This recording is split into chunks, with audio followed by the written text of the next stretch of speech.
بسم اللہ الرحمن الرحیم۔ السلام علیکم ورحمۃ اللہ وبرکاتہ۔ بسم اللہ الرحمن الرحیم۔ عزیز طلباء کرام، ایم اے اسلامیات کے مضمون تاریخ اسلام کا آج ہمارا سبق نمبر 41 ہے، جس کا عنوان ہے انجمن حمایت اسلام۔ تو انشاءاللہ آج ہم انجمن حمایت اسلام کے حوالے سے پڑھیں گے اور اس کی خدمات، اس کا تعارف اور اس کے اغراض و مقاصد پر انشاءاللہ تفصیلی گفتگو کریں گے۔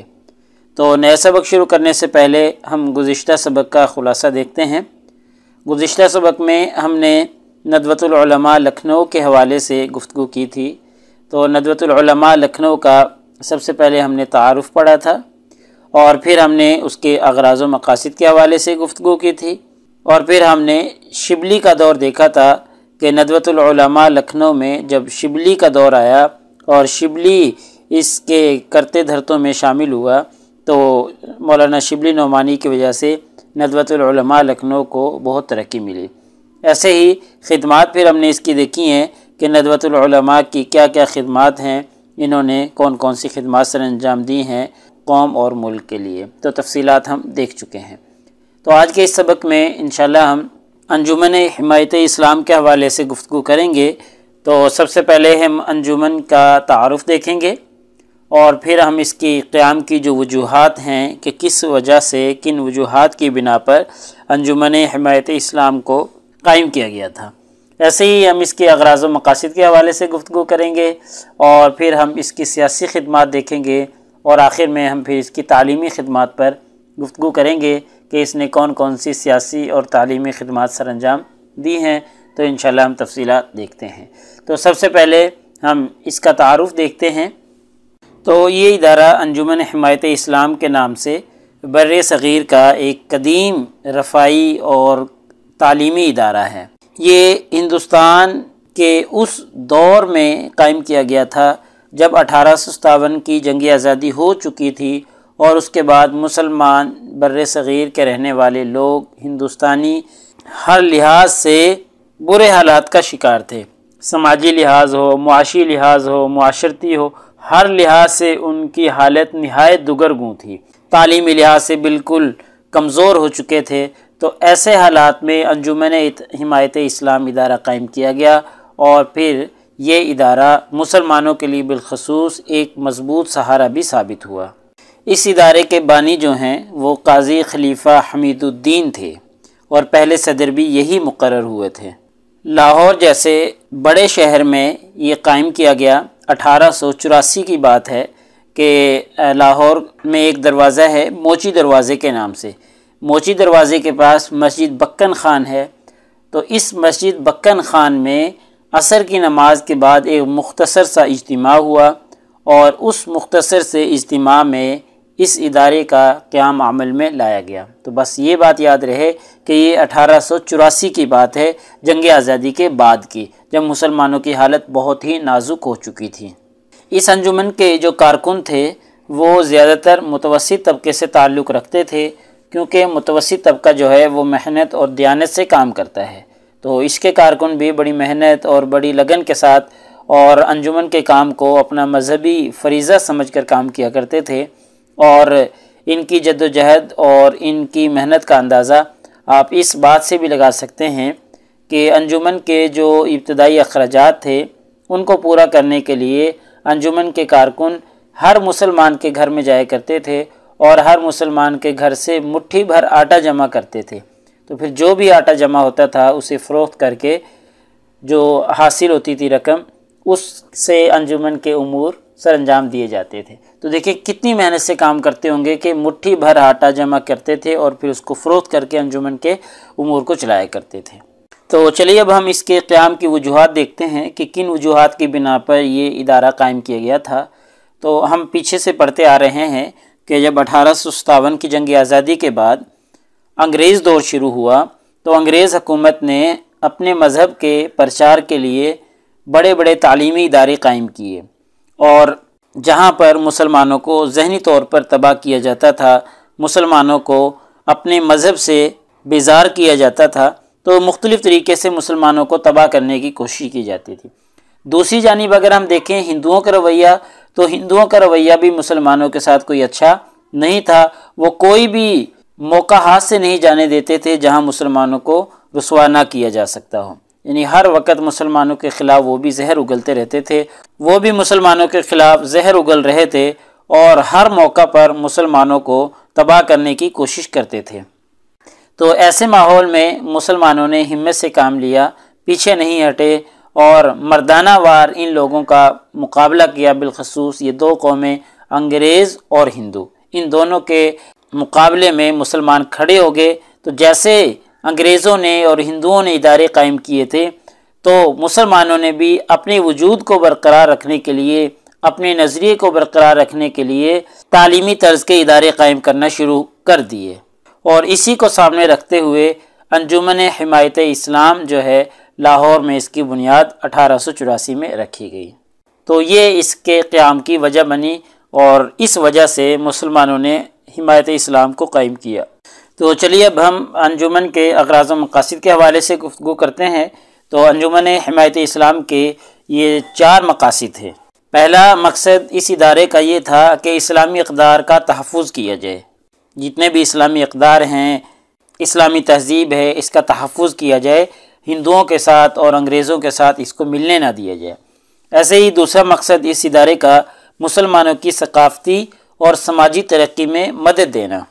ایسے ہی تیسرا مقصد اس ادارے کے قیام کا یہ تھا کہ نو مسلم طلباء و طالبات کو مذہبی و دنیاوی تعلیم دینا، کہ جو طلباء اسلام لے کر آتے ہیں، جو طالبات نئی اسلام لاتی ہیں، تو ان کو مذہبی تعلیم سے آراستہ کرنا اور ان کو دنیاوی تعلیم سے آراستہ کرنا، یہ اس ادارے کے اغراض و مقاصد میں سے تھا۔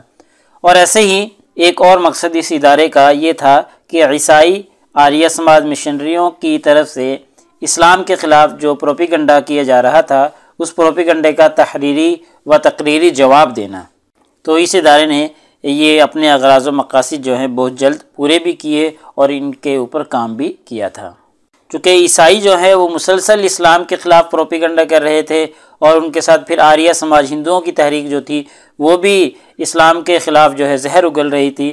تو ان دونوں کا مقابلہ کرنے کے لیے اس ادارے کو قائم کیا گیا، یا اس ادارے کے اغراض و مقاصد میں ان دونوں غیر مسلم تحریکوں کا مقابلہ کرنا بھی شامل تھا۔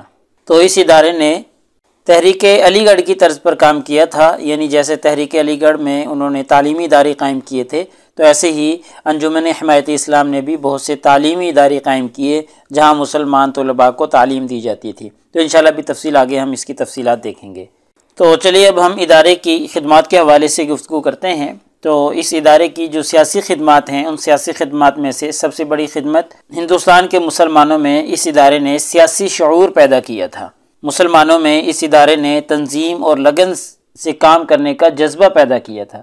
اسی انجمن کی بدولت ہی بہت سے مسلمانوں نے پھر عملی طور پر بھی سیاست میں حصہ لینا شروع کر دیا تھا۔ اور ایک اور خدمت اس ادارے کی یہ بھی ہے کہ اس نے آزادی کا احساس جو ہے مسلمانان ہند کے درمیان پیدا کیا تھا۔ ایسے ہی مسلم اسٹوڈنٹس فیڈریشن کا قیام عمل میں لایا گیا، تو اسی ادارے کی خدمات میں سے ایک بڑی خدمت یہ بھی ہے۔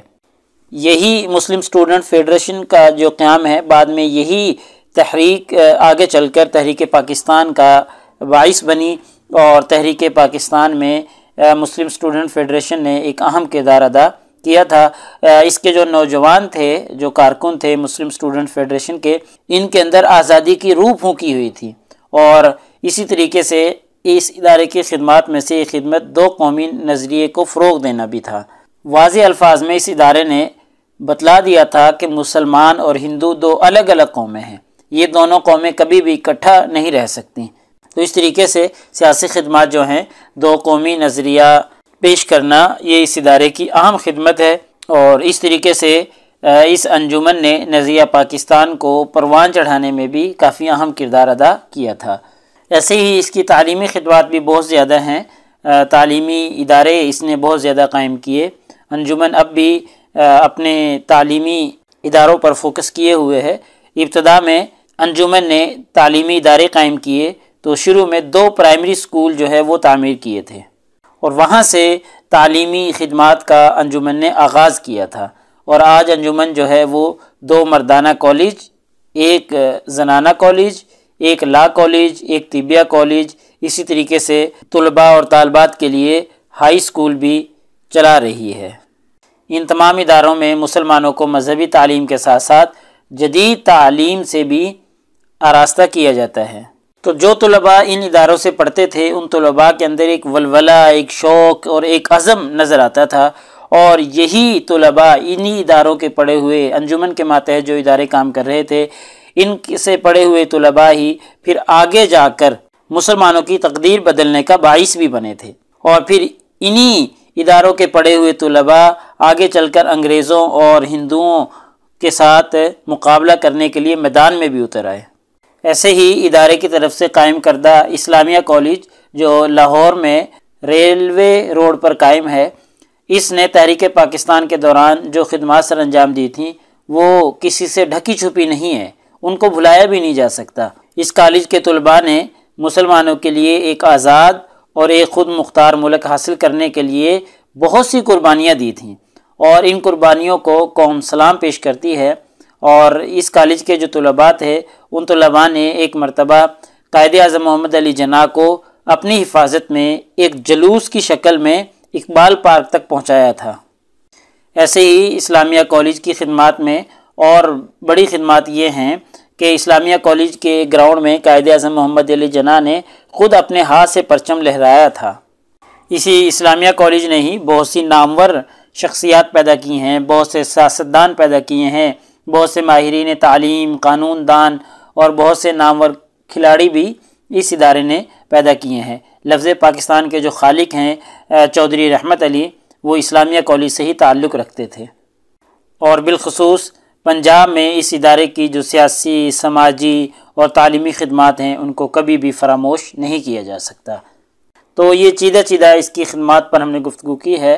اگر بھی تفصیل گفتگو کی جائے تو یہ مختصر سبق اس کے لیے ناکافی ہے، آپ کتب سے استفادہ کر سکتے ہیں اور تفصیلات اس ادارے کی دیکھ سکتے ہیں۔ تو لہٰذا ہمارے آج کے اس سبق کا خلاصہ یہ نکلا کہ آج کے اس سبق میں ہم نے انجمن حمایت اسلام کے حوالے سے گفتگو کی ہے۔ سب سے پہلے ہم نے انجمن کا تعارف پڑھا ہے، اور پھر ہم نے اس کے قیام کی وجوہات پر تفصیلی گفتگو کی ہے کہ اس ادارے کو کیوں اور کن وجوہات کی بنا پر قائم کیا گیا تھا۔ ایسے ہی ہم نے اس کے 4 اغراض و مقاصد کے حوالے سے گفتگو کی کہ اس کے 4 مقاصد تھے اس کو قائم کرنے کے۔ ایسے ہی اس کی سیاسی خدمات جو رہی ہیں ان پر بھی ہم نے گفتگو کی ہے۔ ایسے ہی اس کی جو تعلیمی خدمات ہیں ان کا تذکرہ بھی ہم نے کیا ہے۔ تو پیپر میں پوچھے جانے والے سوالات سے متعلق اگر ہم گفتگو کریں تو وہی ایک سوال ہے کہ جی بر صغیر پاک و ہند کے مسلمانوں کی تعلیمی تحریکات اور ان کے اثرات کا تنقیدی جائزہ لیں۔ تو اب میں نے پہلے بھی عرض کر چکا ہوں کہ مسلمانوں کی تعلیمی تحریکات مطلقاً بھی پوچھ لیا جاتا ہے، اور کسی ایک تحریک کا نام لے کر بھی پوچھا جا سکتا ہے۔ چاہے انجمن حمایت اسلام کا نام لے کر پوچھا جائے تو پھر صرف اس کی خدمات آئیں گی، اور اگر مطلقاً پوچھا جائے تو پھر پچھلی جو تحریکات ہم نے پڑھی ہیں ان کا تذکرہ بھی کیا جائے گا۔ تو اگلے سبق نمبر 42 میں انشاءاللہ ہم اسی ترتیب سے چلتے رہیں گے، اور اگلے سبق میں انشاءاللہ ہم تحریک علی گڑھ پر گفتگو کریں گے۔ تحریک علی گڑھ کا قیام، اس کی خدمات سیاسی ہوں، تعلیمی ہوں، اور یہ ساری جو بھی اس کی خدمات ہیں انشاءاللہ ہم اس پر تفصیلات پیش کریں گے۔ جزاکم اللہ خیر۔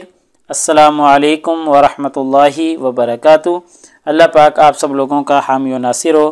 اگلے سبق تک اجازت چاہتا ہوں۔ اللہ تعالیٰ آپ سب لوگوں کو کامیابیاں اور ترقیاں نصیب فرمائے۔